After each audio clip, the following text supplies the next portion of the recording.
হামজার বুক হিন্দায় চিরে কলিজা ছিঁড়ে খায়, হামজার বুক হিন্দায় চিরে কলিজা ছিঁড়ে খায়।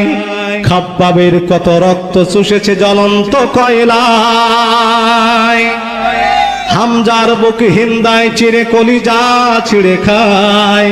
খাব্বাবের কত রক্ত চুষেছে জ্বলন্ত কয়লায়।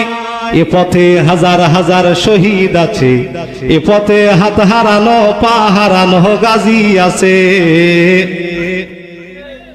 এ পথে হাজার হাজার শহীদ আছে, এ পথে হাত হারানো পা হারানো গাজী আছে।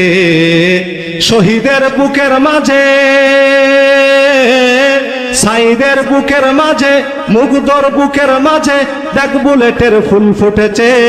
তাই তো খুনি হাসিনা দেশ ছেড়ে যে পালিয়েছে, তাই তো খুনি হাসিনা দেশ ছেড়ে যে পালিয়েছে। হামজার বুক হিন্দায় চিরে কলিজা ছিঁড়ে খায়। খাব্বাবের কত রক্ত চুষেছে জ্বলন্ত কয়লায়। হামজার বুক হিন্দায় চিরে কলিজা ছিঁড়ে খায়। খাব্বাবের কত রক্ত চুষেছে জ্বলন্ত কয়লায়। এ পথে হাজার হাজার শহীদ আছে, এ পথে হাত হারানো পা হারানো গাজী আছে। শহীদের বুকের মাঝে,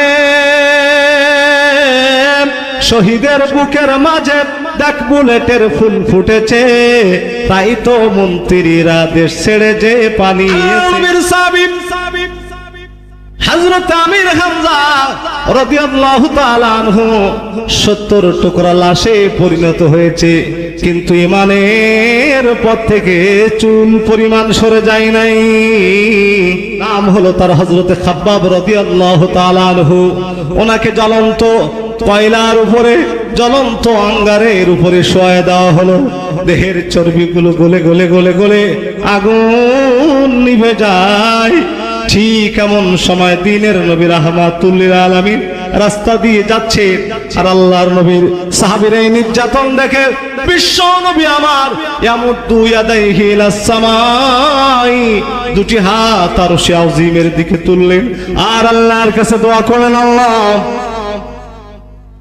ওগো রব্বুস সামাওয়াতি ওয়া রব্বুল আরশিল কারীম, আল্লাহুম্মা আনসুর খাব্বাবনা, আল্লাহ তুমি আমার খাব্বাবের জন্য সাহায্যকারী হয়ে যাও।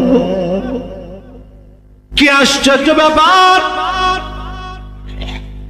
দেহের চর্বিগুলো গলে গলে গলে গলে আগুন নিভে যায়, কিন্তু ঈমানের পথ থেকে চুল পরিমাণ সরে যায় নাই।